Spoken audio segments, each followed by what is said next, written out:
call is direct. I'm not one of these little dudes. You capping, bro. What? You capping. Want to talk to me? You gotta pay like everybody else, bro. All this yelling and screaming, all we do Man, get this weird off my stage. Bro, where's you at? Hey, next time you go to Cam Capone house, we're gonna holler at you. This is a liar. He's a liar. I just called him. They said, Whack, you know my security if I got it, they're Mexican. You know that. And there you have it. Who do on undefeated #1 ranked Danielle Perkins in a boxing event happening at the Yeah, Dorp man. If you Financial live Center. with me, man, Shields go will look sign to my improve petition. her record to 16-0 in her hometown on Sunday, February 2nd.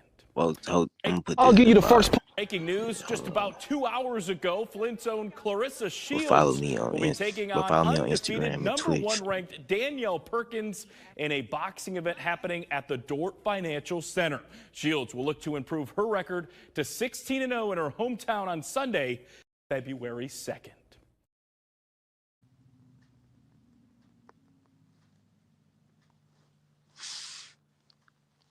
Yeah, man, but this topic I want to talk about today was you was looking at my live.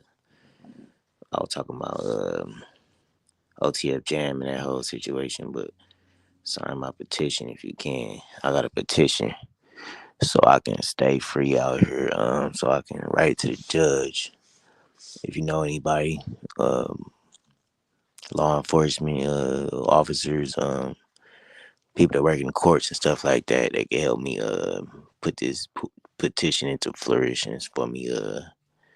Yeah, so I'm helping this elderly lady, Janice Herzog, with her house and chores and stuff like that, so I can stay out to do the stuff I can do for her and help her with their house. And if you know anybody want to purchase a home, go look up my GoFundMe.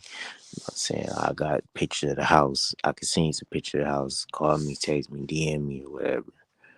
And, but yeah, man. Basically, first thing I want to talk about was this whole El Chapo getting captured in El Paso. I mean, not El Chapo, but El Maya getting captured in El Paso, and with El Chapo's son. Now I know in 2019. One of El Mayo's sons testified against Chapo. Another one of his sons, I don't think he testified against nobody, but another one of his sons did some time, and I think he's out now. And then yeah, but one of his sons testified against El Chapo in 2019, and then El Chapo lawyer basically said that he wasn't nobody. He was a peon, and the real boss, the real head of the cartel with Ismael Zambada. It's in court record. You can look it up. You know what I'm saying? But yeah, but we had another YouTuber just passed. There been 3 YouTubers passed over there in Sinaloa, Mexico, over there in that area. There been 3 YouTubers passed since September. El Gordo, El Jasper, and then there was another one. I can't remember the name of right off the top of my head, but I'll play out a little audio from a little article. Dirt road, handcuffed, wrapped in a sheet with his eyes taped shut amid fears Los Chapitos gang tortured him. A popular Mexican YouTuber was found dead on a dirt road with his hands tied and eyes taped shut, as police he believed was tortured by notorious drug gang Los Chapitos. Miguel Vivenco, also known as El Jasper, was found in the early hours of Saturday morning on a road in the city of Culiacan, northwestern Mexico, just 2 days after he was reported missing. According to Spanish-speaking news outlet Infobay, 29-year-old Vivenco had at least 70 bullet wounds when he was found by his relatives. His family claimed that a group of hitmen had forced their way into the YouTuber's home on November 21st, located in the Quila area of Sinaloa, and had not seen him since. But when his body was found, traces of torture became apparent as his eyes had been covered with green tape and he had been handcuffed and wrapped in a sheet. Vivenco, who was originally from Culiacan, became famous in Sinaloa after uploading content to YouTube and TikTok. He also shared a close friendship with Marcos Eduardo Castro, another influencer known as Marquitos Toys. Both Castro and Vivanco have previously been linked to a criminal group in the area known as Los Chapitos. What do my gente, your boys coming through once again with the new video. In today's video, I want to talk about Mayitos toys and the hospital. Everything that's involved in these individuals. And basically, I seen a video out there and where they're saying that Jasper was a cloud chaser. He was a famous YouTuber in Mexico. All wrong. No, man. What happened to Jasper, man, didn't have to do with this, man. It has to do with something big. But before we continue with this video, man, I'll highly appreciate it if you hit the like, the comment, and subscribe to the channel if you want to support your brown brother, man. So with this being said, let's get to it. First of all, let's talk about Jasper. Jasper was not a famous YouTuber, was not a cloud chaser. He was not making content about people that he shouldn't talk about. He wasn't doing none of that stuff. What happened to Jasper is basically he was involved with the wrong people. These individuals who I must speak about are involved with certain individuals that he shouldn't. This is about life choices, not about YouTube. It's sad to see these YouTubers, man, who are doing something, right? Who are doing something. Get involved in this dangerous lifestyle, and now they are paying the consequences. So that's what happened to Jasper, man. Now, let's go to the big picture. Mayitos Toys. Who's Mayitos Toys? Mayitos Toys is the famous YouTuber. This guy makes content not about the dangerous lifestyle. He makes content about his lavish lifestyle. He came into YouTube with a lot of money. People wonder, hold on, where does this guy came up with all this money? He doesn't come from a rich family. But the guy is a youngster, 26, 28, and he has a lot of money. So everybody enjoys the content because he's over there with his friends and bringing other people, other characters to his videos, man. And he makes funny videos and entertaining. He has a good niche. That's what it's called, right? The thing about this, guys, everybody who's going to involve in this story, man, is that they made a decision in their life.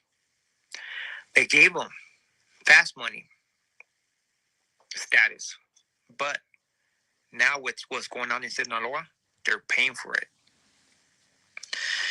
See, Mayitos Toys was doing super good. Nobody knew about him. They have wonder of how he came with this money. And he came out on the podcast saying that when they were young, in high school, they're pushing little cubes of something, right? They push cubes, get the money, come back, buy 2 more, push them, come back, buy more, push them. And that's how they're making their money. Eventually, they went legit. And I think he said that he had a business that was selling transmissions, bus transmissions. Not everybody has that type of business. They have car transmissions, but not bus transmissions. And that's what he was doing. And that's how he made all his money, which is kind of suspect, but we're going with that. So he was all nice. Eventually, his buddy got busted. Who was his buddy, man? His buddy was a heavy fish with the faction of the little ones. We're going to call them the little ones, if you know what I mean. His friend was a big fish with the little ones. His name is El Nini. Super famous. Heavily involved. So once they got El Nini, the Mexican government, Mayitos left to Puerto Rico. He was over there in Puerto Rico. He stayed over there for a couple months. We have never seen Mayitos going and staying somewhere out for a month. So that was hella suspect. Mayitos uploaded a video crying, saying that, he lost a friend. He's going to be able to see him no more.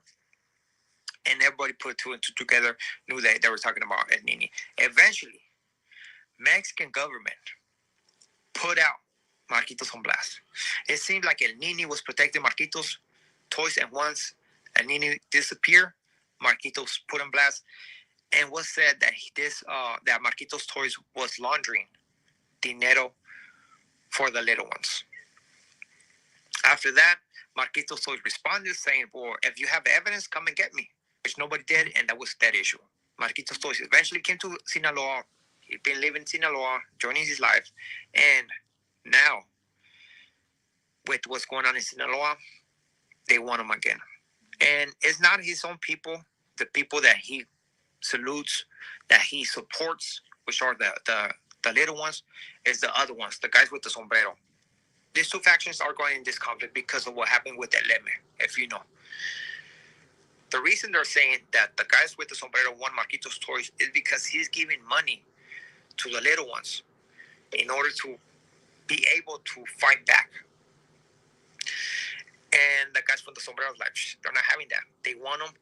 They offer 500 million pesos for whoever give information of where Mayitos Toys is at.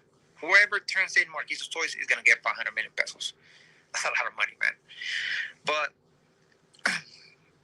right now, the pressure we are seeing it around Mayitos Toys and those who surround him. One being El Jasper, another one being his businesses who are being affected right now. They attempted to burn two of his sushi places in Sinaloa, which the attempt was failed, but they burned a couple of trucks in front of them.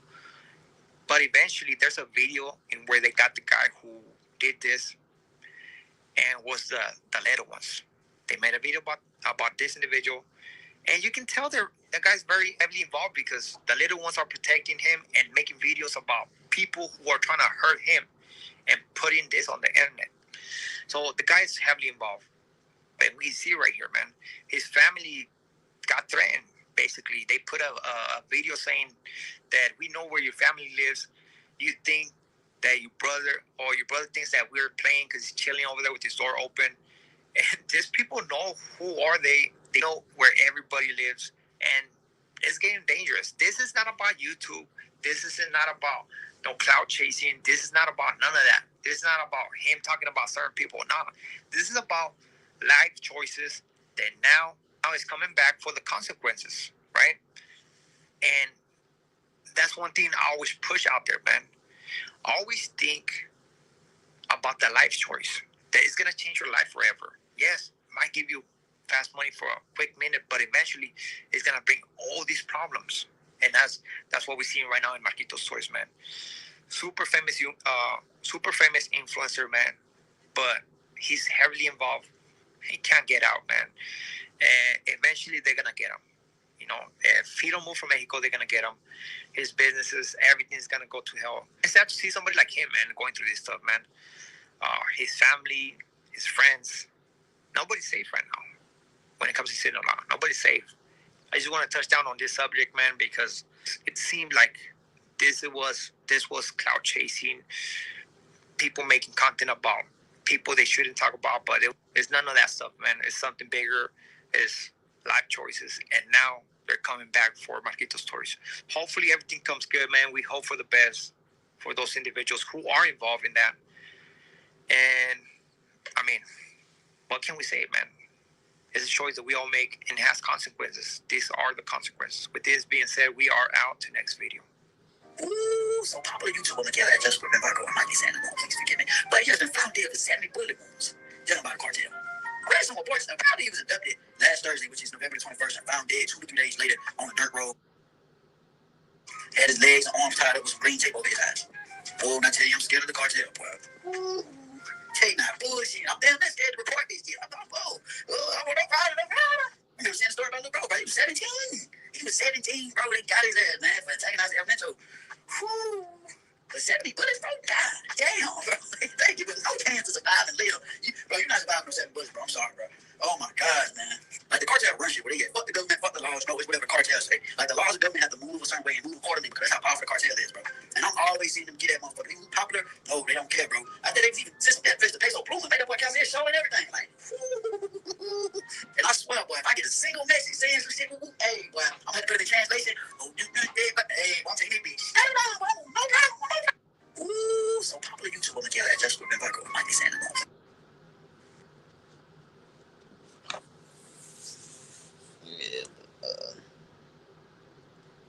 Ernesto Fonseca and Arturo the Beard Beltran Leyva. But the most well-known of all was El Chapo, or Joaquin Guzman Loera, who dominated the Sinaloa drug trade in the 2000s, along with his partner Ismael El Mayo Zambada. Now, Chapo was the most infamous, escaping prison twice, giving an interview to Sean Penn, and after a spectacular final capture, he was extradited to the United States and had a show trial in New York in 2018 to 19. But on the ground in Sinaloa, Mayo could have actually been more powerful. Mayo was born in either 1948 or 1950, according to which source you believe. He ran dope for half a century and amazingly never set foot in prison. After Chapo was extradited, 4 of his sons took over his empire. Ivan Archibaldo, the top boy, along with Jesus Alfredo, Joaquin Jr. and Ovidio. They became known as Los Chapitos, or the Little Chapitos. Old traffickers underestimated these youngsters who had gone to private schools and inherited their father's business, but they proved themselves. In 2017, they outgunned a lieutenant of Chapo's called El Damaso.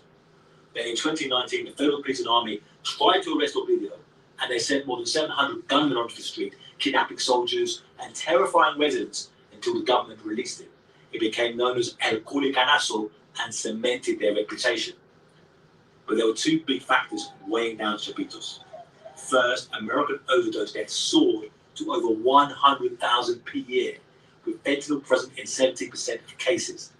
Washington put pressure on Mexico to crack down on fentanyl traffickers, and grand juries approved indictments of the Chapitos.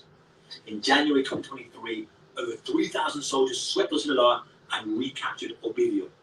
He was rushed to Mexico City before the gunman could get him back and quickly extradited to the US. The Chapitos looked vulnerable. Secondly, Mayo was still the top boss in Sinaloa and was respected by players from Los Angeles to Colombia. Friction grew between the old guard of the Mayos and the upstart Chapitos.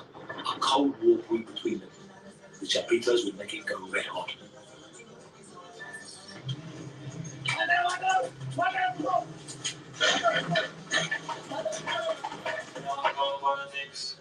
Part 2.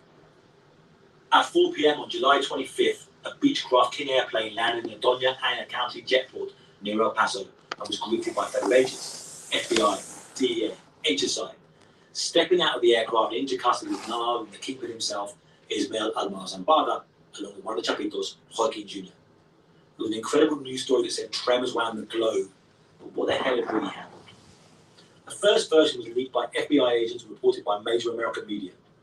Joaquin Jr. had tricked Mayo onto the plane to check out clandestine airstrips in Sonora, but Joaquin flew into the United States and into the hands of agents. Yet the story had gaping holes. Mayo was at a level he didn't need to check out airstrips, and where was his security? A second version then came out from some experienced narco journalists that Mayo had handed himself in. He just walked off the plane to the agents without a struggle. He had long had deals with US agents, and now he's going to retire north of the border. But then quickly a third version emerged that seemed closer to the truth. This account would come from Mayo himself via his lawyer and from members of his entourage. It's now recognized as the most likely scenario. Mayo was tricked to go to a meeting with high-level cartel members and politicians. A former rector of Sinaloa State University, Hector Melesio Cuen, was to be there, as well as members of the Chapitos and even, Mayo claimed, the Sinaloan governor. The meeting was in a massive house in the Huertos de Pedregal residential community of Culiacan. Mayo went to the meeting with 4 bodyguards and his personal assistant, or what is known in the cartel world as a secretario. Mayo entered first with 3 bodyguards, but gunmen subdued them and took Mayo hostage. A group of men assaulted me, knocked me to the ground, and placed a dark-coloured hood over my head, Mayo said in the letter. They tied me up and handcuffed me, then forced me to the bed of a pickup truck. The gunman took Mayo to a ranch and onto the plane with his wrist bound. Then Joaquin Jr. and the pilot flew him into the hands of the Americans. This could be in the hope it would secure a deal for the Chapitos with US justice. There are still questions about what role American agents themselves played in this capture. Had they planned it out with the Chapitos? Did they provide the plane and pilot, which they deny? Were they even on the ground for the operation? Whatever their role, there had been a rendition of Mayo involving the Chapitos, which was a huge act of treason in the cartel. Initially, Sinaloa was weirdly calm, but narcos have learned not to react right away, but to plan and prepare. Mayo's son, known as El Mayito Flaco, took over his father's organization. He made deals with other warlords and narco founders in Sinaloa cartel to provide money, guns, and Sicarios. And on September 9th, 6 weeks after the adoption, they attacked.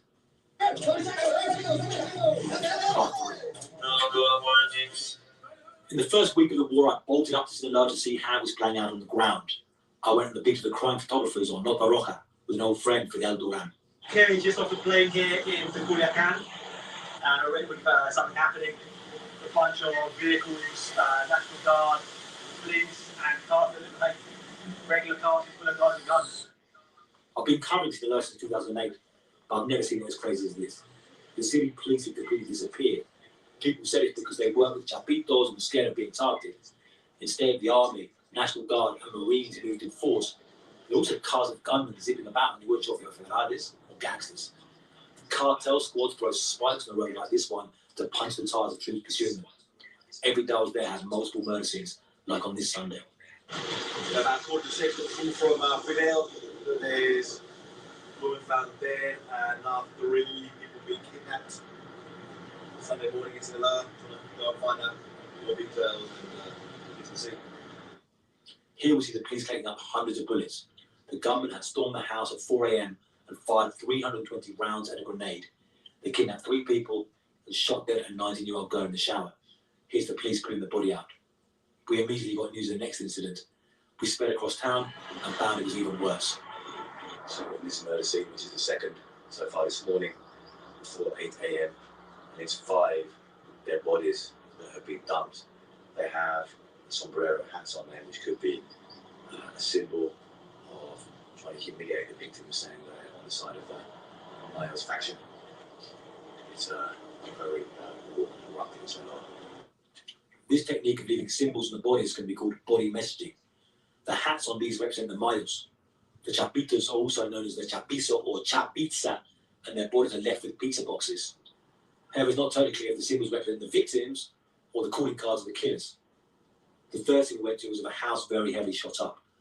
The fourth was a dirt road in a poor neighbourhood. The victim had been kidnapped, murdered, and his body dumped. We went to this scene on a dirt road, and there's a body dumped, naked. This is victim number 7 in terms of deaths, plus at least 3 people who have been kidnapped. And it's only 10 a.m. Residents living around this violence are terrified. They're scared the gunmen could come to their homes or kidnap their children, especially if they have sons or young men. A woman told me that her guts were messed up with this stress. After a few days, I felt the same way. The soldiers were also on edge. I went to this scene where a gunman had shot at a soldier in the early morning. The troops were very tense and aggressive about us filming. We're out of the countryside seeing Marines busting a victim now. You can see here they're also hostile to make us leave. So we come back about 100 metres. There's a pretty nasty smell in the air. It could be from a fentanyl lab they bust. And the Marines look quite pumped up, or there could have been some confrontation, some shootout. And journalists are just holding back a distance. But also it's getting dark, and we're a bit stuck in the countryside and we're like narco checkpoints trying to get back into Culiacan. I was quite pleased to finally leave that scene though, because the smell of cooking fentanyl was even worse than the stench of corpses in the morning. It's a quick pause from the documentary. Say to feature this world of organised crime and drugs, gorillas and psychedelia, then why not check out www.crashoutmedia.com. For completely free, you can find all kinds of special reports, analysis, and videos, including this film, completely uncensored. And if you want to go further and find a full package. Yeah, man. It's Sicarios hitman story's getting crazy. Introduced to the killing game. You give me a pistol, you give me a rifle, and you give me a group of men, and I'll do my job. You flip every piece of clothing that I had, and they tied me up with bands from the back and from my feet. This guy grabs a bag, and he puts water in it, and he puts bleach in it, and he puts it over my head, and he starts torturing me. Ali Gonzalez has the wildest story I've heard since I started doing this podcast. He's originally from a small village in rural Mexico, but he grew up in Southern California, where his family migrated to when he was just a little kid. But then at age 16, after his parents' divorce, he decided to move back to Mexico, where he was quickly recruited into the armed wing of the Sinaloa cartel. For the next 10 years, he worked as a high-level hitman for multiple cartels in different regions throughout Mexico. Ali reveals what life is like working for the most dangerous criminal organizations in the entire world, from how they're structured and funded to the way they take over new territory. Nobody has ever given us such detailed insider knowledge about the vast workings of Mexican cartels the way Ali has. The news and the podcast can all speculate about it, but Ali has lived it. And for more unbelievable content with Ali, including how he escaped the cartel, found Islam, and ended up living in England, go over to patreon.com/TheConnectShow. This is an all-time great episode. Get ready for it. Ali Gonzalez, right here on The Connect, with Johnny Mitchell. Whoever can inflict more violence and commit more heinous acts is basically the one that's going to dominate that area. They're not going to bribe you. They're going to put fear into you and say, if you don't pay us, we're going to kill you. They want to see if that person has the ability to hold the trigger. There's organizations that will literally dismember you if you kill someone that they don't know.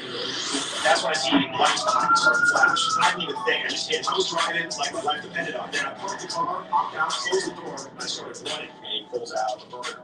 Yeah, it's not to connect. It's not to connect. Johnny Mitchell. I am Johnny Mitchell on Instagram. Look him up. He got some good content. What does that have to do with Pancho Villa and the culture, the history of that area? The people are arrieros, you know, they're braveros. They don't fear anything. They don't fear death, you know. They have that in their blood, like their blood boils to get into gunfights. I can say the same thing about the South with Zapatistas. My grandma is from a town called Aniniquilco. If you know about Emiliano Zapata, he's from Aniniquilco. They're descendants from Tlahuicas. They belong to the Aztec Empire. So we got that warrior blood in running through our veins, and it inspires you to get down. You know, when it's the moment of the moment that you have to get down. Yeah. But you have to be smart. You know. Do you think the indigenous culture is more influential in these cartels in the South and in the East, rather than a place like Sinaloa where they're white-skinned and they fancy themselves to be more elite and educated and these high-level drug traffickers? We're not criminals. Yeah. Do you think that has a part to play with when you're talking about cartel violence? When you're talking about the military branch of the cartel, because like you just said, Sinaloa is known for their trafficking, making good money, but they also need good soldiers, good military branch that's going to defend their line, defend their territory. Chihuahua and Sonora, Pancho Villa ran all through that area. So I think it's more about like, yeah, they are the high class regarding drug trafficking, but when in regards to fighting, they're always going to look towards the rural areas where there's more indigenous influence from older generations that have fought against the Mexican government in their moment. And they're going to use you guys as the soldiers too. Yeah, definitely. Let's be honest, right? There's a big class difference. Exactly. Yeah. And I think a lot of people, like me personally, I've never dealt with drugs. Yeah. I don't want to deal with drugs. Yeah. You give me a pistol, you give me a rifle, and you give me a group of men, and I'll do my job. Because that's what I prefer. You know, it's never been in my life to want to make more money or want to send drugs to a different location. Like that's not my business. So a lot of their elite fighters have that mentality. They're not looking to do what their bosses are doing. They're looking to make a name for themselves in regards with violence against other cartels. I imagine that you could be a cartel soldier, a Sicario, and never meet the people that you are fighting for. Yeah, 100%. Is that correct? Yeah, like how a privateer, somebody in the infantry of the army who's first in, is never going to meet the president who decides to go to war, right? Yeah, most of them don't meet him. And they know they accept it and they know it. You know, I think poverty, not having the means to make the ends make your family progress, obligates you to do that. I saw a lot in, especially in the rural areas of Sinaloa, of Sonora, of Guerrero, Michoacan. You have kids that don't have the opportunity to go to school, to middle school, because their families don't have the ends meet to send them to school. What do they have else? Pick up a rifle and work for the cartel. Right. So, and what can a typical Sicario or is a soldier in a military branch of the cartel considered a Sicario, or is a Sicarios more specialized hitman? Is there a distinction? No, I think it's just a general term for someone that dedicates himself to protecting the boss or the bosses or fighting the territory of the general. Who's a part of the armed wing of it. Yeah. Guerrero means soldier. Guerrero means warrior. Warrior. Yeah. Okay, soldado is soldier. Yes, there's real distinctions.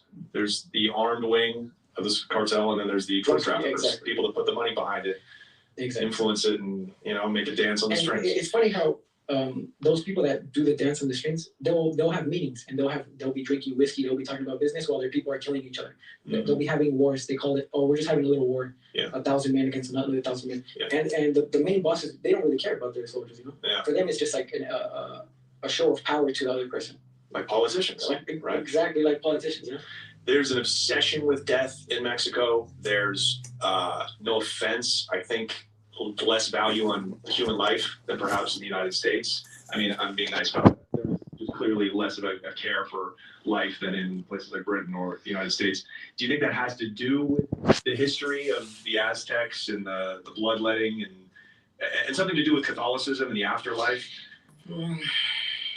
Like, 'cause clearly there's some kind of religious undertones to the loyalty that a region will have to its cartel.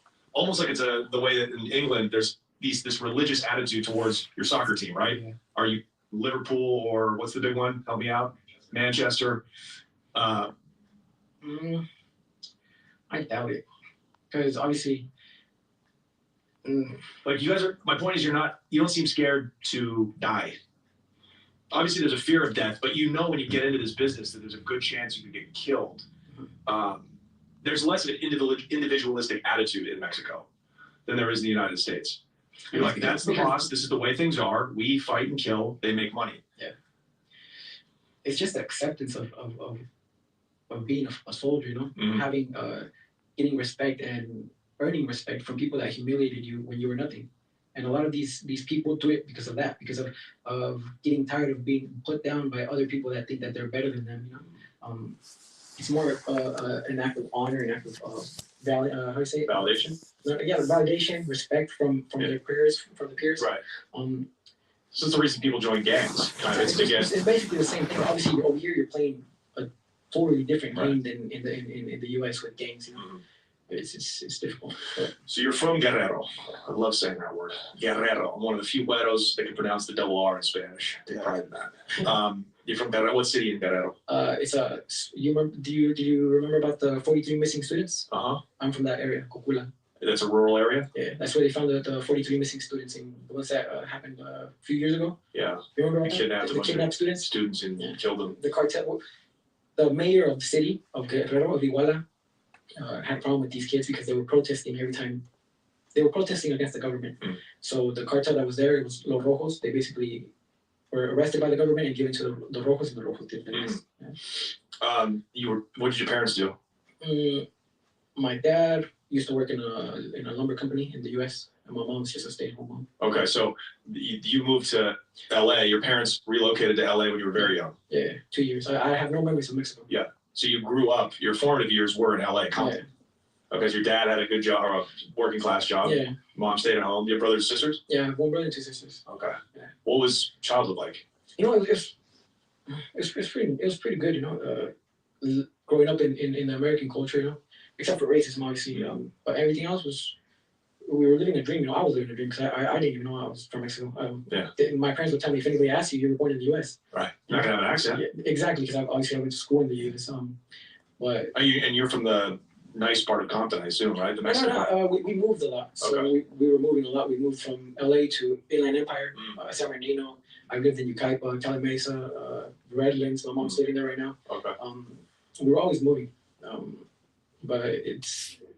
You know that the school districts are different from LA to San Bernardino.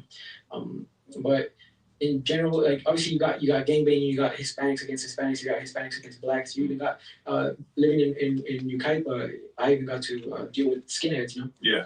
With white, with their type of, like, you don't see them in LA. You see them more up to the north, predominantly white people. Right. To deal with them, but other than that, it was a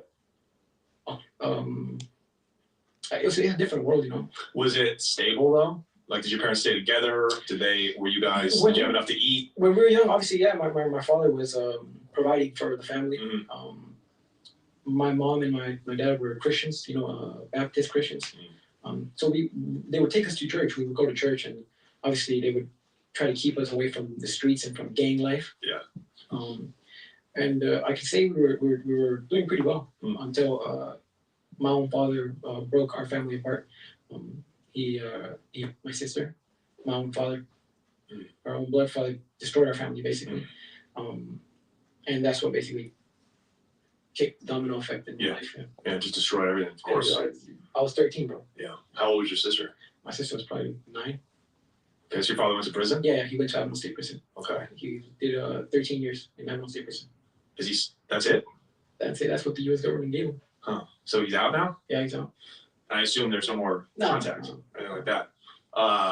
Okay, so you were 13 when this happened. Yes. And from there, yeah, everything unravels. And you, by 16, you're back in Mexico. How did that happen? Obviously, when the situation with my father happened, I turned towards the streets. You know, you tend to look for people that are in the same situation, the same boat. Naturally. Not having a parent or being from a broken family. Sometimes being in my own home, my mother would tell my own mom would tell me like, well, it was your fault that this happened to your sister because you as the oldest you should have protected her or seen after her. But in reality, I had no idea what had happened. You know, it's a memory that's just stuck in my head, and it's like if it happened yesterday. We were sitting down. I remember I was eating a bowl of cereals when my mom and my sister came out of the bathroom. My sister was crying. My mom was crying, and she tried to take us to a vehicle to try to leave because they were going to call cops. But she was in town. When I asked her what's going on, she ended up telling us what happened. Your own father raped your sister. And having that, I think it's the trauma of living that at such a young age pushed me to start getting into problems. I was getting kicked out of school constantly. I got into county school, day school. It just got out of hand. Yeah, nobody can tell you after that happens, right? No. And what a powerless feeling. Did you blame yourself at the time? Not really. I blame more God, you know. I think I would sometimes sit outside on my roof. We were living in an apartment complex, and I would get on top of the roof and I would say, just look up in the sky and ask myself, like, why did this happen to my family, you know? We were good Christians because I thought we were good Christians, you know. My mom was pretty strict with us, and I would think to myself, like, why our family, you know? And like I said, that pushed me towards the streets. Obviously, you start robbing, stealing, because understand that my mom had never worked in the U.S. My mom did not speak English. She only spoke Spanish. The government obviously took my dad and froze his accounts. My mom could no longer get anything that belonged to him. Right. Everything was seized. And they gave her food stamps, like a $200 food stamps for 4 kids. Yeah. Try that. Good luck. You know, and having to be the oldest and seeing your mom crying at night because she didn't have money to pay the bill. She didn't have money to pay the rent. Yeah. It was difficult, you know? Yeah. She had no work history besides raising you guys. No, she didn't even, like, my dad didn't even want to show her how to drive. She had to force herself to learn how to drive because obviously, you know, Mexicans have that machismo. They're very, very strict with regarding their women. Yeah. And my dad was like that with my mom. And unfortunately, I was the oldest, and I was the one that was taking all this trauma in, you know. That's what led me to be in the streets. I was living in the streets. I ran away from home because of the same situation, the same problems that we were having. That she would blame me about what had happened, and I would take it out on everything, you know, on school, on everything. I wasn't even going to school anymore. I was home invasion, you name me. You know? Heading for the same place where your dad's at. Yep. Wow. So what ultimately brought you to Mexico? Hanging around with the wrong crowd, you know. I've always liked guns. That's something that I've always been a fan of. Growing up in middle school, I remember the Marines coming into school and showing you the what's it called? They basically they talk about their jobs. They say, once you finish your high school, you can, you know. Exactly. Look at me. I got they paid for all of it. And when as a young kid, I was like, I want to be like him. You know, I have that in me, you know, that warrior class from Mexico, obviously, and it would draw my attention. So, I remember I was thinking to myself, like, I want to become a Marine. But hanging around with the wrong crowd led me to start using weapons at a young age and get involved in gun violence to the point where it was no longer safe for me to be in Southern California. Were you shooting at people? You could say that. Yeah. It's common in the U.S. and back in the day, the drive-bys. Yeah. And all kinds of that. And it's funny how they fight for something that's not even theirs, you know? Right. There's no money in it. And there's no money. At least people shoot people in Mexico. There's real money on the line. That's so funny you said that. I always would think that. I'm like, there's no organization or reason behind this gang violence. There really never has been in America, you know? Like, there's drug dealing, and then there's, like, senseless gang violence. And sure, they sell little hand-to-hand drugs, but, yeah, it's all over identity and, like, something to do. And where you're from, what's your colors. It's stupid, but in reality, it's... Did you have, like, a crew that you were rolling around? Yeah, you were Sureño, okay. Okay, Sureño is like the arm, for those that don't know. That's basically the Mexican mafia. Sureños are like the armed wing of the Mexican mafia. Yeah, it's in the 90s, it became really popular. Yeah. You got Florencia 13, you got Playboy 13 from LA. Right. you got all these gangs representing the 13, the Sur, you know. Yeah. And obviously, hanging around with Hispanics and being around with Hispanic gang members, you adopt that culture, you know. Yeah. At a very young age. So when I started seeing that, my life was basically going to. I was like, you know what, I'm gonna try to make a change in my life, and my brilliant idea was go back to Mexico. Oh, dude, I think that every other week. Trust me. Brother, I don't know. I think I was too immature. I was too young to really open my eyes and see that Mexico was not what I thought it was, and that the violence in Mexico was on a whole different level. You know. Obviously. Did you catch a case or anything in America? No. Okay. So did you drop out of high school? I'm assuming. Yeah, I dropped out. Okay. You had a plan to go work, or what was the idea? Just try to like get away from everything that I had been building up in the U.S. regarding like building up in problems. Yeah. And you're fleeing this awful memory of exactly. what happened with your father, and I come to realize now that I'm more mature that at the end of the day I was running away from the trauma that I was carrying with me. In my mind, I was saying, you know what, I'm going to head to Mexico. I speak English. I can go work at Cancun. I can go work in Acapulco. Right. I can get a job as an English-speaking person and just forget about what happened and start my life. And actually, that's what I tried to do at the beginning. Where's the first place you went? Toluca. I went to. I came out in San Isidro, got in on plane in TJ, and landed in Toluca in the Estado de Mexico. Okay. The state of Mexico, not Mexico City. Okay. From there, I got a bus, went down to Guerrero, to where I'm originally, like where I was born, and realized that I was up in the mountains where there's nothing. There's no light. There's no running water. There's nothing. Man. Welcome to home. You're back home. Bro, it felt weird. You know, it's like, man, people in the U.S. They take for granted having hot water in their sinks. You know, they take for granted having actual sewage. What do you call it? Sewage. Yeah, sewage. Running. Yeah, plumbing. Plumbing. Small things like that, having AC or heating inside the home. So you're from that kind of Mexico. Yeah, I'm from the mountains. We call that like third world Mexico because there's really two Mexicos. Yeah. Mexico is incredibly rich in certain parts, incredibly developed country. I was just in Mexico City. It looks like London in parts. It looks like Paris. It's, you've just got you've got Fortune 500 companies there. You've got people that look like gringos, right? Yeah. And you got law enforcement that's super capable when they want to be, and then in the hinterlands, the middle of the country in the south, it looks like 1940. You know what I mean? You got the rural areas where there's no government, there's no police, there's no infrastructure. There's nothing. Yeah. The town that I was born is called La Monera. It's basically a small. It belongs to the municipio of Cocula, where they found these students. But from where I was born to Cocula, it's like a 45-minute drive through dirt roads. Yeah, mountains. There's only one actual transport that goes in the morning and it comes out in the afternoon. Right, it's a bus, right? It's a bus. And that's all you got. And you might have chickens on there. Yeah. Yeah, that kind of life. So when you returned to your village, did you still have family down there, like cousins or? My dad's family. So this is when my dad was in prison. Yeah. I went down to where I was born, and I met my grandparents, his parents. Did they know what happened? Yeah, obviously they knew what had happened. Did you feel some kind of way up towards them? Not really, because they weren't in favor or against. Like in the U.S., I have his brothers were in favor of him, saying, "Oh no, your mom did it because she wanted to get with another man." She's lying. Right. But down in the South, they really weren't. They really had nothing to say. Because there wasn't a rift in the family. They were happy to see you. Only the U.S. Because I actually got into a couple of fights, went to break a couple of windows when some of my uncles were basically trying to brainwash me, telling me, you know what, your mom did this because of this and that. Right. Today's episode is sponsored by Mando. You know Mando by now. They're the world's first full-body deodorant. You put them on your pits, your face, bottoms of your feet, the back of your kneecap, the back of your scrotum, the top of your taints, everywhere. It's safe for everywhere and it controls. Yeah, man. I want to show y'all this video about Trump. He talking about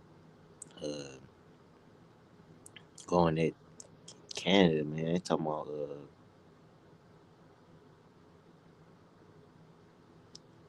Canada's turn against Prime. Okay, they said Canadians turn against facing Prime an uncertain Minister political future as President-elect Donald Trump's threats of tariffs on our northern neighbor causes turmoil. Now, in Canada, the country. Okay, yeah, it's like Canadians turn against Prime Minister Trudeau amid Trump's tariff threats. So, okay.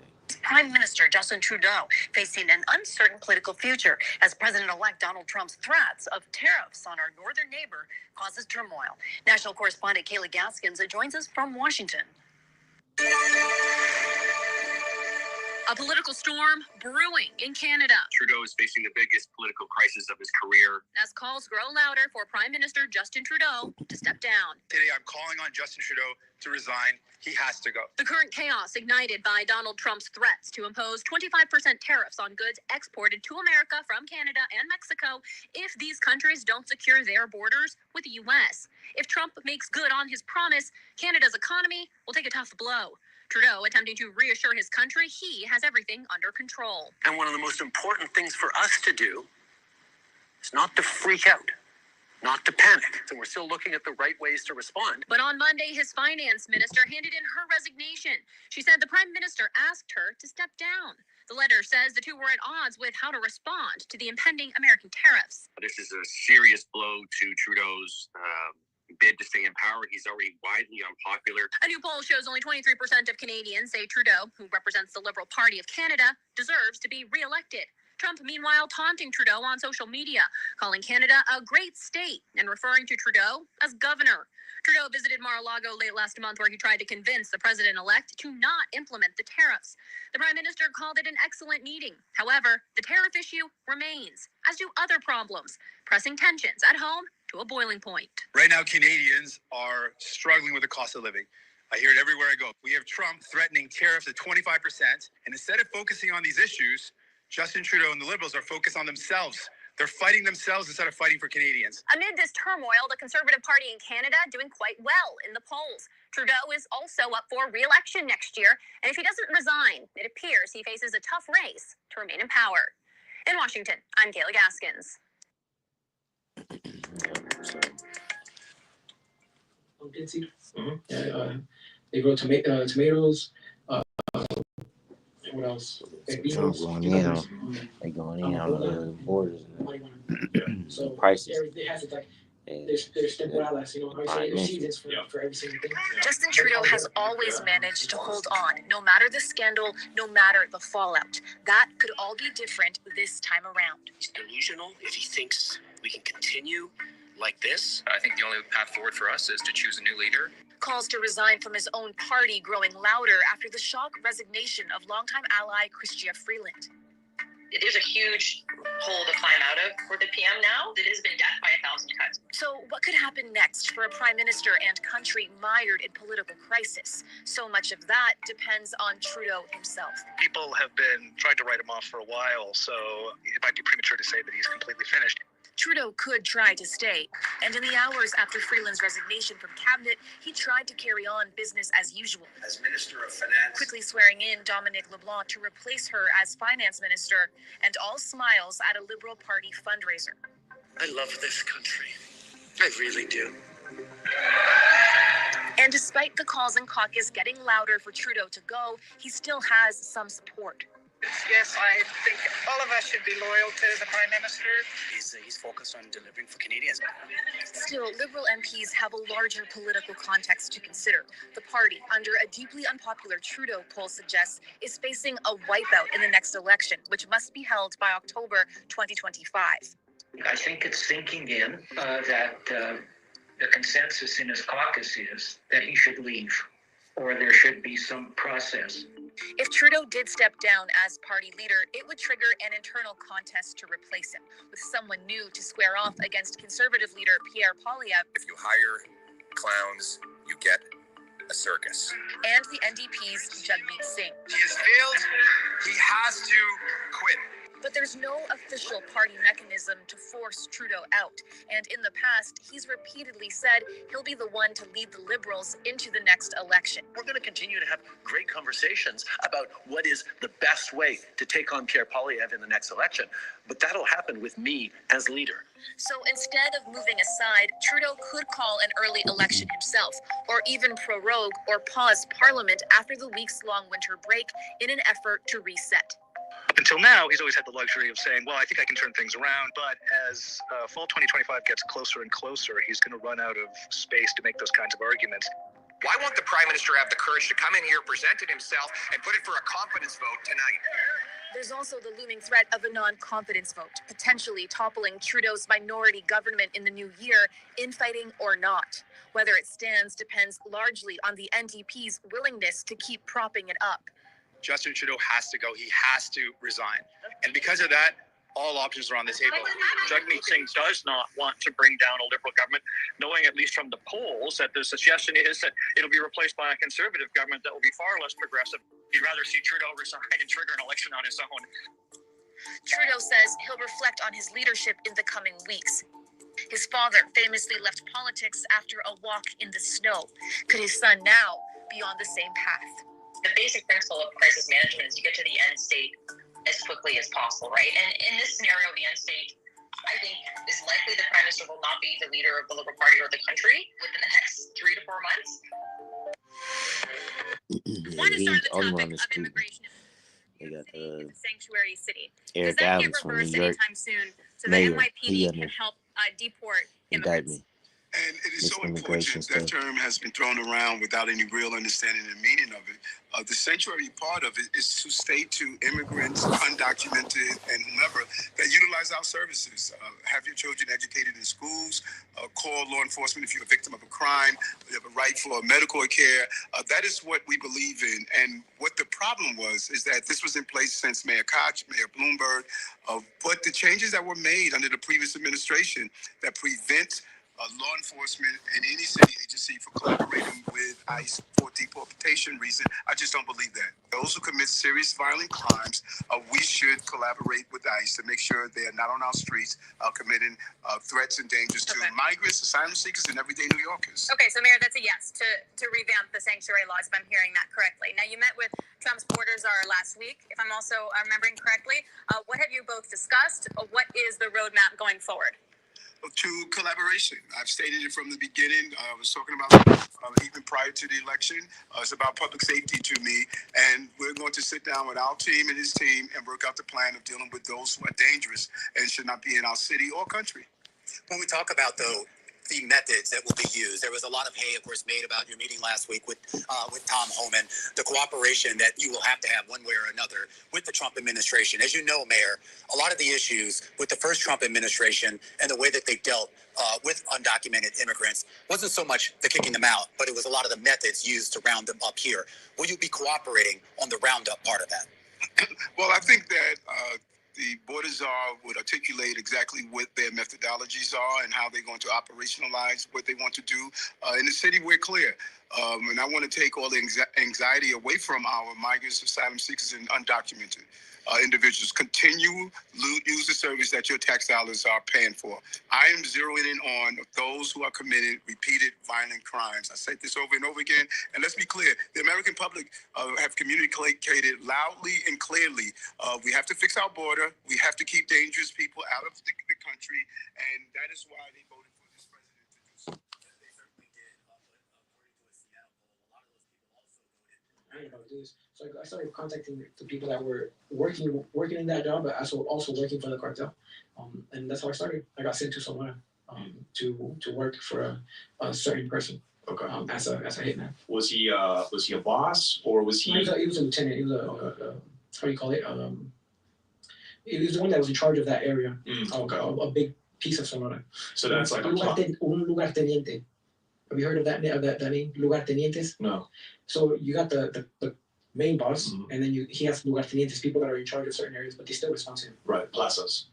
They're the ones that are in charge of several plazas, not just one. I see. So a lieutenant will be in charge of one plaza or two. A lugarteniente will be responsible for the. I see. He's like a general manager of a region. Yeah. Regional manager. Yeah, regional manager. And exactly, regional manager is a perfect explanation. And this is obviously the armed wing. This is the guy that has intelligence and is overseeing guys like you. Yeah.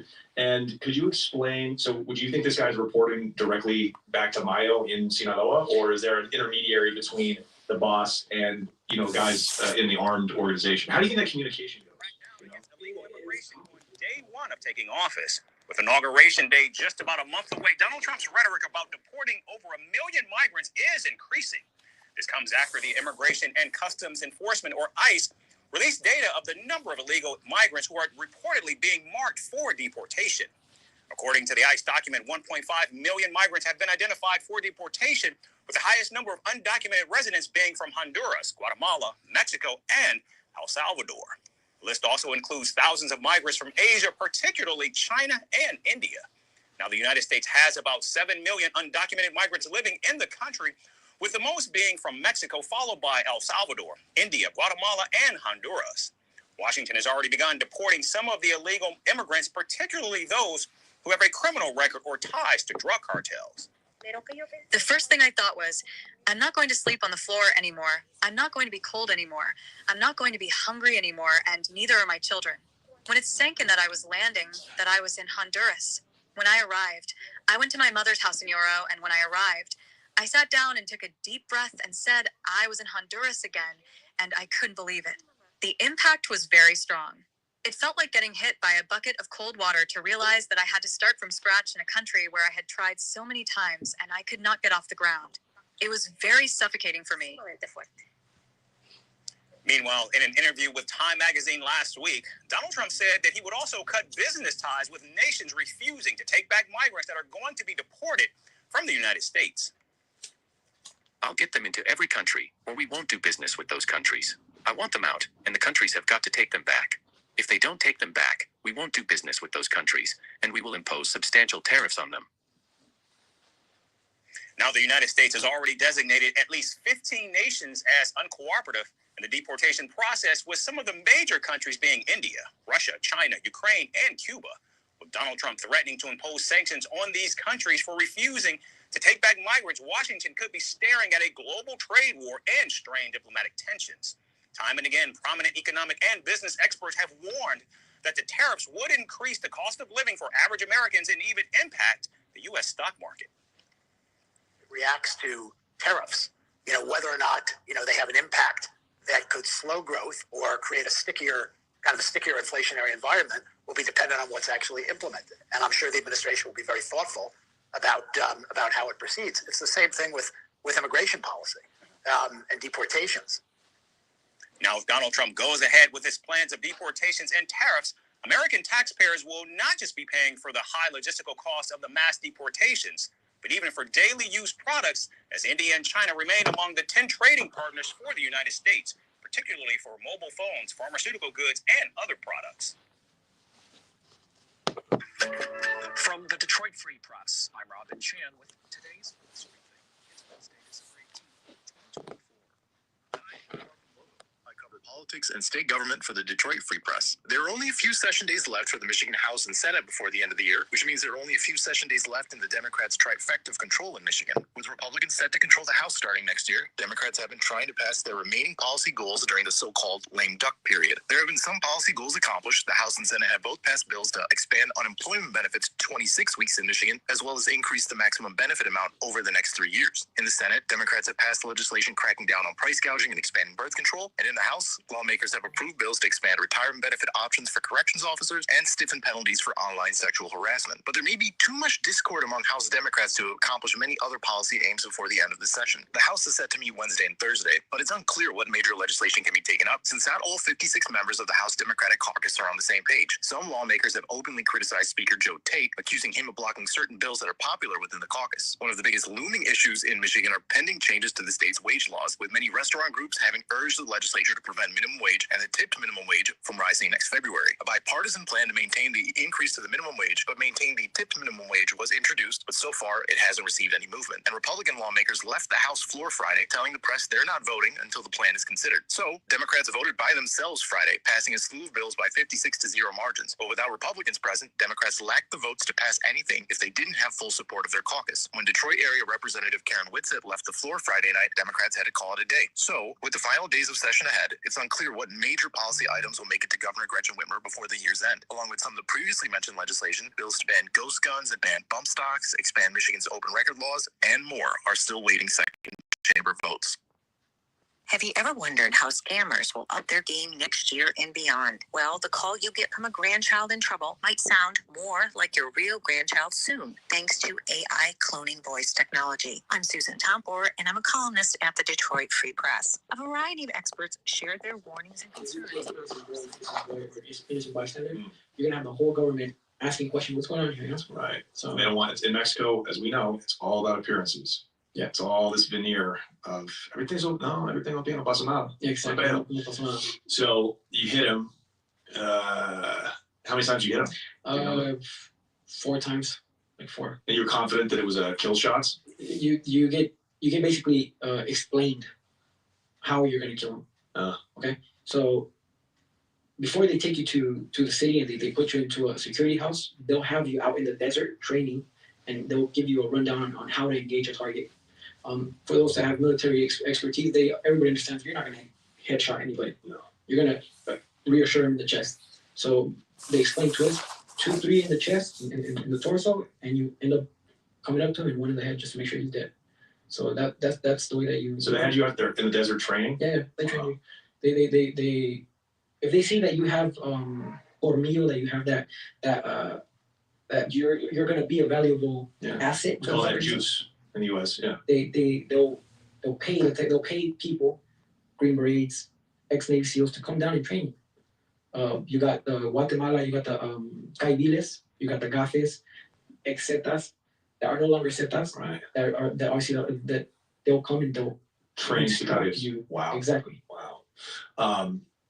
So now you're in. You proved yourself. Yeah. How old are you now? I was like around.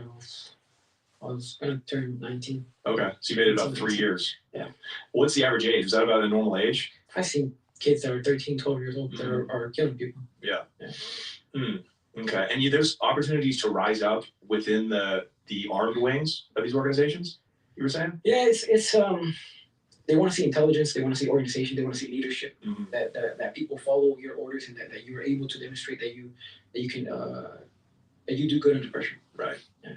So once I started putting in the work that I was putting in, I was sent to a different state with a different group, and they told me, you know what, we're gonna let you control a group of people, and we want to see what you can do. Okay, so but the whole umbrella is still Sinaloa, right? Yeah. Okay, yeah. Obviously, you're not switching sides. You're a different cartel. You mean a different group that is in either doing work in a certain plaza, right? What state were you in next? San Luis Potosí. Yes. San Luis Potosí. Yeah, but what is? It's San Luis.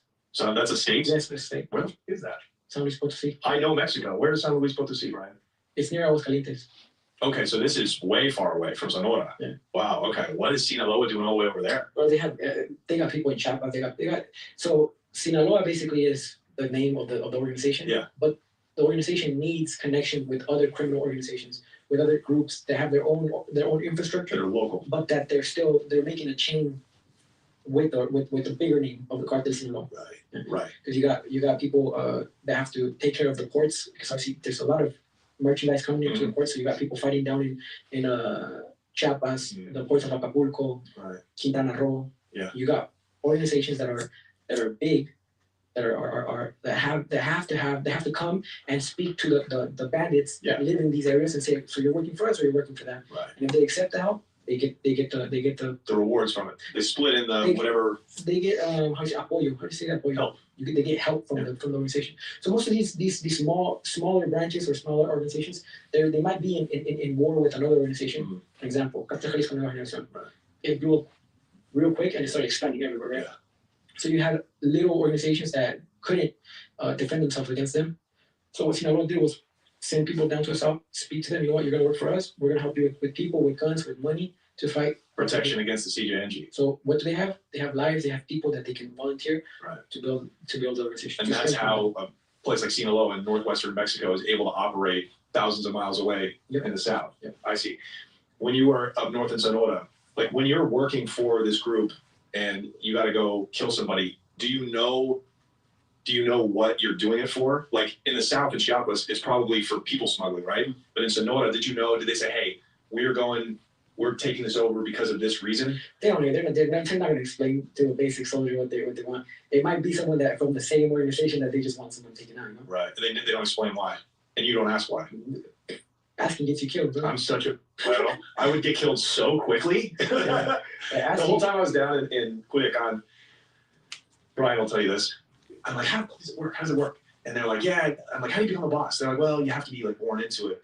And I'm such an American. I'm like, well, what if you want to start your own thing? Like, it's got, you know what I mean? And it just doesn't work that way down there. You know, I guess I'm an American. You know, and that's why in America there can never exist something like these structures in Mexico, because whenever someone tries to organize, there'll be a dickhead like me who will say, no, I can do it better. Yeah. Do you know what I mean? Like, there's too much freedom in the United States. In Mexico, it's like, we take orders because of this. There's logic. You know, it's cultural, it's economic, fascinating. So you're down now in, San Luis. And you've got your own responsibilities now. Yeah. How long did it take you to earn that? A year and a half. Okay. Because I was the type of person that I'm not going to ask questions. I just want to make sure that the person that's the target is available, and I'm not going to risk. Like, I'm not stupid. I'm not just going to jump out the car. And I like to be very methodical. Yeah, exactly. Because that's the only way you're going to survive in that game. Because obviously there's areas where you're operating where if you slip and the government gets you, they'll deliver you to rivals. Right. They won't even report that they arrested you. They'll directly take you to rivals, and you don't want that. And you won't walk out alive. They saw that I wasn't dumb. I wasn't.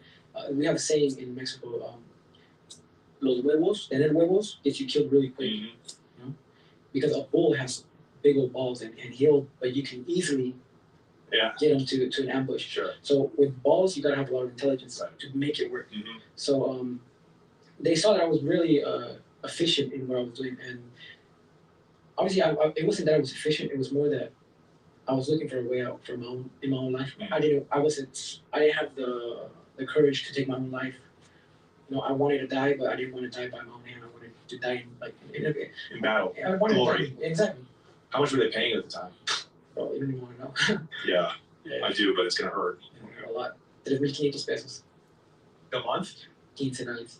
Every 15 days. Okay, so they're paying 7,000 pesos a month? 3,500, yeah, 7,000 pesos. A month, which comes to how many dollars? So it's like $400, $500, I think. So that's probably just more than what you can make in the fields, right? Yeah, no, in that moment, it was more than what you can make. Obviously, right now, a month, everybody's making above 14,000. But in that time, yeah, obviously. They adjust for inflation. Yeah. But yeah, they have to pay you a little more, or else people wouldn't do it. Because the minimum wage, I think, is like $7. In 2020, they told me it was $7 a day. Mm-hmm. So it's a little more than that. That's not great money. No. It's just enough to basically. That's your pay as a yeah. Then comes kidnapping, extortion. You know? What do you mean? Most of these branches, these military branches, obviously they need to feed people. Yeah. You know, sometimes the bosses aren't going to be available. They're not available for you to pick up the phone and say, "Hey, I want to go." Nah, that's not how you're going to see them. That's why they've survived so long, because they're very cautious on how they deal with stuff. So maybe you're a lieutenant and you're running out of money, and you have to feed your people, or else your people are going to start running away. So what do? You start robbing, you start extortioning, you start kidnapping people, extortion under the name of your organization, protection money. Right. It's basically just extortion. Oh, so if you're a lieutenant that's in charge, a general manager that's in charge of a couple of plazas, you basically get a bag of money from the boss back home and say, this is what you need for the next 3 months. Yeah. But if they run out of that and something's going on with the boss, maybe he's on the run, maybe it's super hot, he can't get a hold of him. Yep. Now, we got to go to the mattresses. And sometimes it's even the bosses, bro, that they send you to kidnap people. That's something that I didn't like from the organization, that they send you to kidnap people. Really? Yeah, but let's say you're a part of the money laundering of the other rival organization. So what they'll do, because they know that you're money laundering for the rivals, they'll pick you up or take your daughter, your son, and then they'll ask for ransom money. Right. And they'll make sure that they take everything that you got. Wow. So you were involved in that? I don't want to respond to that, but I saw it happen a lot. And a lot of people are in prison for that, and they're facing up to 80, 140 years in prison, in Mexican prisons. Right. That's one of the highest, most crimes. Sentences that you can get is kidnapping. I thought Sinaloa prided themselves on not doing that. That's what they all say. It's propaganda? It's propaganda. Okay. I'm not. Let me correct myself. It's not propaganda. Maybe Miles and Balas close generals, they don't do that because they got the money. Miles and Balas is a strong, important piece, and obviously his sons are strong pieces in the organization, and they've always distinguished themselves in having more class and ethics regarding kidnapping. Right. So I'm not going to say they all do it, but to a certain degree, on the lower ranks, they all do it. Right, and maybe it doesn't get up to the boss. Maybe they don't even know that their lieutenants are doing it. Wow. Because obviously they know that life is not going to be forever. So a lot of people, they take advantage of the opportunity that they're given, and they try to assure themselves that they'll leave something for their family in case anything happens to them. Right. Yeah. So you're about 20, 21 now when you've leveled up a little bit and you're in charge of a group. How much are you getting paid now? Do you get a little pay raise? Yeah, I was making probably like 5,000 every 2 weeks. 5,000 pesos? 5,000. Okay, so we got a bump. And now they're giving you free meth. Uh-huh. And if you want to sell it, you can make money, or if you're not, you can. I see. You can give it to your own people, but I didn't know that worked that way. So that's pretty common for them to pay you in drugs to sell. In meth or coke. Okay. What's the biggest? Did you sell it? I know you don't like drug dealing. You didn't sell it? No. I gave it to people that I had. Wow. Let them do whatever they want. So you weren't driven by money, greed, money. Drug use, I know, is rampant amongst Sicarios. You know, all we did was sniff coke with these guys. Is that because it's very boring? Did you ever see them do meth? No. Meth is a no-no in the organization. Really? Yeah. No meth. No meth. You can't even pick up a weapon if you're on meth. Really? Yeah, no. They'll beat you down, or they'll give you the tabla. Can you explain the tabla just for fun? The tabla is something. It's a 2x4 that has. You're playing a cricket. Right. It's like a cricket paddle. Right. With holes driven into the paddle so that when they swing that paddle, it doesn't catch any air, and when it hits you, I've seen grown men cry like little girls, bro, and I've seen grown men themselves like. Really? And that's how bad the tabla is. Oh, so they don't. It's not like a frat fraternity just giving you 5 smacks. No. They really hurt you. They really hurt you, because it's a disciplinary action. Right. And if you're like, let's say, for example, you have people that are selling drugs for you, they don't come with the quote of the month. You pull them in, what's going on, this and that. You see that they're not taking it serious. All right, pull their pants down. Right. And that comes before getting killed. That's like it's like a warning. Yeah, it's a warning. Damn. Do you remember? Yes. Oh, damn. What were some of the things that could get you to tabla? Falling asleep in your guard. So a lot of these military organizations, these branches, they always have to be on the radios. Like there always has to be 2 people awake, hearing the communication of the codes of the chatter that the own organization has. So they'll have certain codes for certain. They'll have codes for like federal agents, for federales, for estatales, for military, for marinos, for marines, and you're always playing that cat and mouse game with the military, and especially with the federal government, not the state government or the local government, because obviously they don't want the heat. They don't want the smoke. Yeah, they don't want the smoke. Yeah. So when you are put as guard, obviously these kids are snoring, they haven't slept right 2-3 days, and they'll tend to fall asleep, and when they wake up, they see the tabla. You also get the tabla if you run away. If you're in a gunfight. Oh, wow. Yeah. Wow. Yeah, because you're expected to shoot it out, I think, even with the cops, right? Oh, no, you kill cops. The only ones that you don't try to kill is the military. Right. They'll just get reinforced, and obviously they're trained to do that. Federals and state and municipal agencies are trained to maintain order, right? Not to engage. Exactly. Right. So when it comes down to that, they're not following your rules, you'll engage them, and you will make sure that each one of them gets taken out, and you pick up the winnings of the combat. That means you take the rifles, you take their pistol, you take their bulletproof vests, you take their radios, you take whatever you can. Was that pretty wild? So you must have been in some shootouts with cops. Oh, yeah. Wow. Was that pretty wild? You were like, dude, I come from a place where killing a cop gets you damn near the death penalty, and now I'm taking this guy's bulletproof vest and his gun. Like, as an American, it must have kind of blown your mind, right?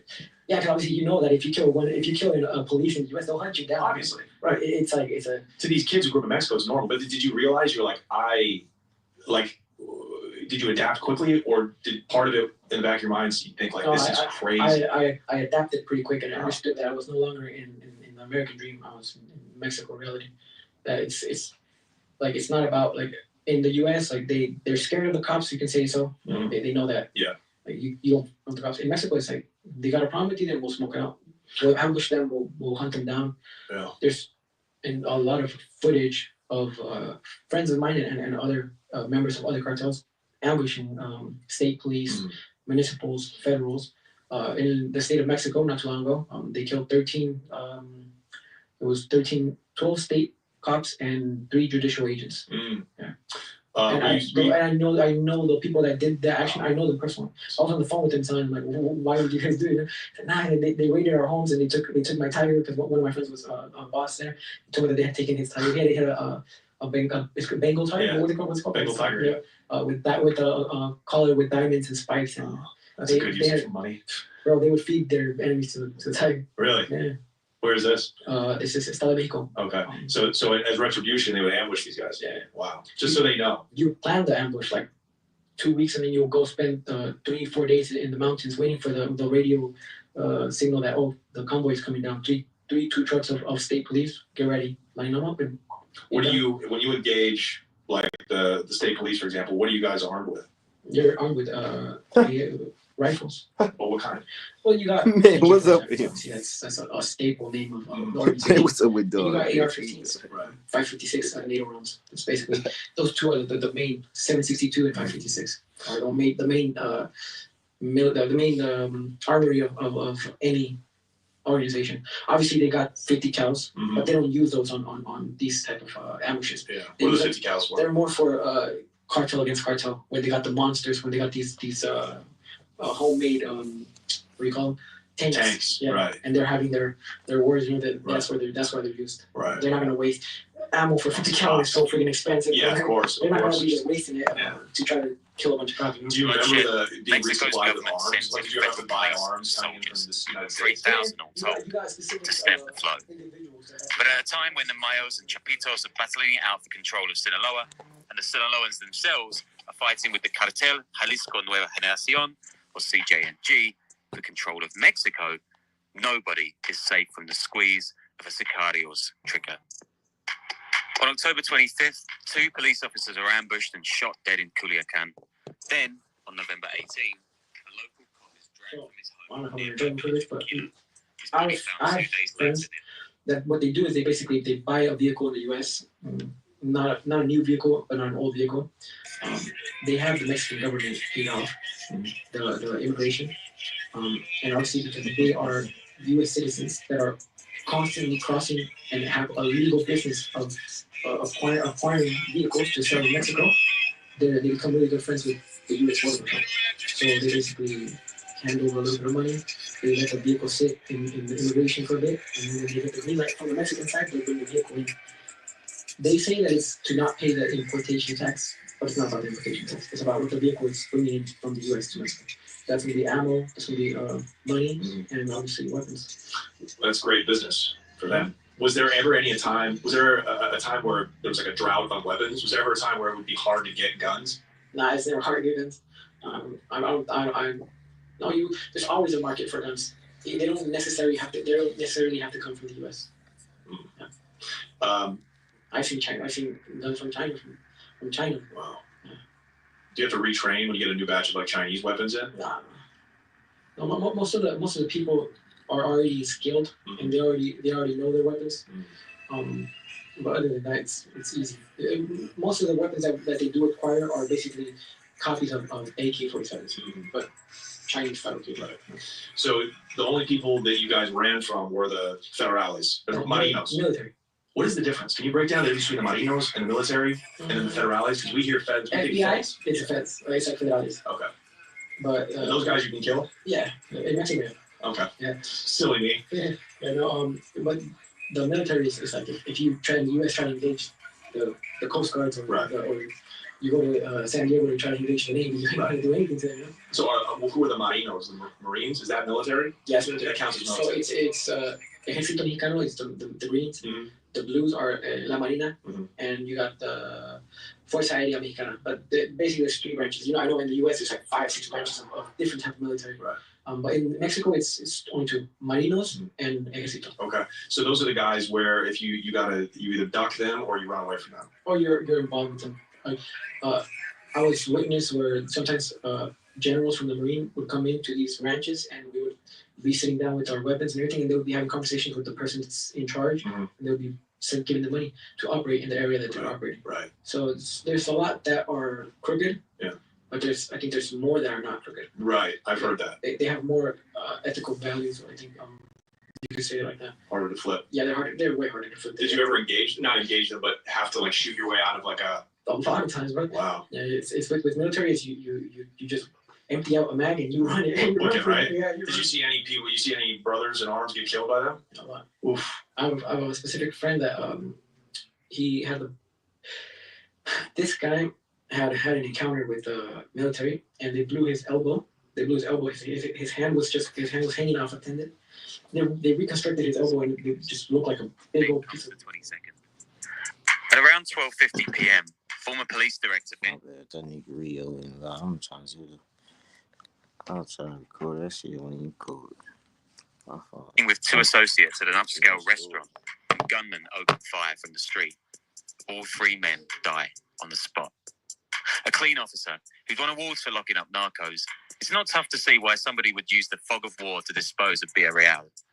Nonetheless, it's a slaying that sends shockwaves through Sinaloa and Mexico.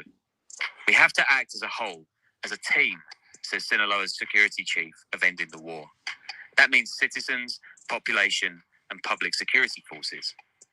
But this is more evidence of the brutality of that war and the rapidly shifting alliances of a narco market that's growing and metastasizing, seemingly, by the day. Welcome to the Underworld Podcast.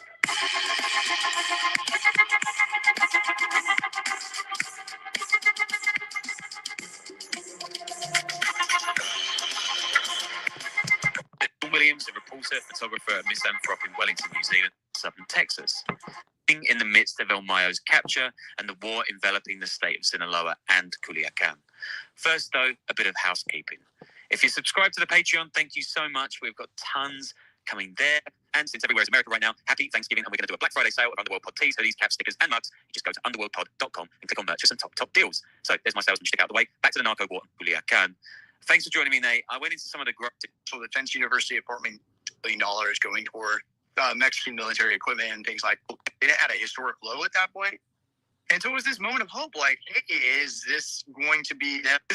Essentially, in the last few years, sort of bifurcated into the CJNG and the Sinaloa cartels. Can you tell us a bit more about how that happened and where we are now in terms of that split? Yeah, and this isn't the first time that the Mexican cartel underworld has entered a bipolar structure. If we went back to, say, the year 2008, it would have been, say, the Zetas and the Gold Cartel versus the Sinaloa cartel. And eventually, there was a split between the Gold Cartel and the Zetas, and there was a bipolar structure there. The government came down very hard on the Zetas, and then some interesting things happened related to the Kingpin strategy. And very important Sinaloa cartel lieutenant named Nacho Coronel was killed by the Mexican government. And he was known as the King of Cristal in the Guadalajara area. And he oversaw a group of traffickers. Many of them had been old school Millennial cartel who had become kind of a subsidiary, a piece of the Sinaloa cartel. And they had that old school knowledge from the Millennial cartel of they'd been in the avocado industry. They'd been in the methamphetamine chemical precursor industry. And when Nacho Coronel goes down, there's this internal struggle. And what emerges from that fragmentation is what we now know of as the Sea Change. And initially, they're allied with the Sinaloa cartel. We hear about them as the Mata Zetas going over to Veracruz, 35 supposed Zeta heads on a highway in Veracruz. But in historical hindsight, and what I wish I'd written more about in my book back in 2016 is, this was this beast that was arising. And Hector de Mauleón, he's this amazing reporter and columnist out of El Universal. He wrote a Nexos article in La Sombra que nadie vio, the shadow that no one saw. And by 2015, the CJNG was big, it was powerful, it was downing Mexican helicopters, and it was spreading rapidly across Mexican territory. What we kind of were starting to realize was they were taking over the ports, and they were very strategic about how they did it. It couldn't have been, looking back on it, maybe it wasn't a coincidence they were in Veracruz. They were going for the ports there. They went for the port of Manzanillo in Colima. You saw violence spiked there. You see them go after Lázaro Cárdenas in Michoacán. They're taking the ports. Why? Chemical precursors. Fentanyl becomes big. but they already had experience with methamphetamine and bringing in the chemical precursors for meth. And so you start to see, and at some point there's a split between the Sinaloa cartel and the CJNG. And if anybody ever wants to watch, I actually got to interview and moderate a panel of law enforcement, DEA, and California Department of Justice for the National Law Enforcement Memorial Fund. It's called Operation Shadow Game, and it's available on YouTube. And you can actually hear them talk about it, get it straight from the horse's mouth. The CJNG and the Sinaloa cartel entered the Tijuana Plaza together when they helped take that over. They were working together. And at some point, there was a split. That's why we're seeing a lot of violence in Tijuana, but we're also seeing a lot of massive geographic spread over the 2010s of the CJNG. And so when this split occurs, then how do they divvy up the industry? How, I guess, deliberate is that, or was that the result of fighting? Yeah, so the thing is, there was an alliance, but it wasn't like they were part of the same org. So it's not like a marriage of like, what? How do we divide these unified assets? No, I think in historical hindsight, as we dig into it more, we're going to find out more. Mencho, the leader of the CJNG, was always his own beast. And there's great reporting on him by Eels out of Rolling Stone, did the brutal rise of El Mencho in 2017. Great article. Everybody should read that on him. El Mencho was a Jalisco State Police officer who ends up in the Millennial Cartel, and he's married to a Valencia. The Valencia family was the heart of the Millennial Cartel. So she's bringing in the capabilities of money laundering and all of those family connections and capabilities. And he's this very shrewd, ruthless drug cartel operator. It's this, how do we say, evil match made in heaven, in the sense of there's a match made in heaven for leadership of a drug cartel that's going to expand very rapidly across the 2010s and be the dominant counterweight to the previously dominant Sinaloa cartel. There's always a debate as who's bigger, is the CJNG or the Sinaloa. And so where are we today in terms of the flow of various drugs? Who's commanding what? How much of it is CJNG and Sinaloa respectively? Yeah, and that's a great question. And the truth is that I can't give you a clear answer, and if anybody can give you a clean answer, they're probably making numbers up on the fly. We don't have the receipts on this industry. It's difficult. But what we do know is that fentanyl has become ubiquitous. It has become highly decentralized. So I'm very skeptical of the idea of, say, surgical strikes to deal with the fentanyl industry. That's probably not going to work. We're dealing with clandestine labs from all over the place, all over rural areas. They're not really labs per se in many cases. And we've got a highly decentralized market. What I'm looking at, and I'm writing a book chapter right now, is looking at the state of Guerrero and how it was impacted. Because that was where the amapola, the opium, was grown. That was one of the traditional areas. It was a very important subsistence crop. And increasingly, that's getting displaced by fentanyl, and there's less demand. There's still demand, but there's less demand. We're seeing more and more fentanyl. If you look at the drug overdose numbers, you see cocaine. Good old-fashioned cocaine is like a very stable number of people overdosing per year, and then all of a sudden it skyrockets. And the number that's skyrocketing is cocaine plus fentanyl. And that's where we're seeing these skyrocketing overdoses. We've seen some traction on overdose coming down a little bit here in the United States. That may be due to like a public health approach by the Biden administration. We'll see what the Trump administration decides to go on and do on that. But both the Sinaloa cartel and the CJNG and multiple other smaller organizations, there's about 400 organized tribe groups operating in Mexico. Based on the 2021 Atlantia intelligence data, about 395 if you include the various subgroups and things like that. There's so many different groups. They're all going to be moving fentanyl. They may specialize in some drugs versus others. But the other key thing is they move beyond drugs. And they are diversifying into the avocado industry, huachicol, which is an old school term for like moonshiners. That's what they're calling the oil theft mafias. And then there's agua, so water theft mafias. So they're diversifying into all of these very complex, what the economists call criminal conglomerates with diversified portfolios. And now the migration, they're taking advantage of the migration flows, effectively taxing the migration flows coming through their territories.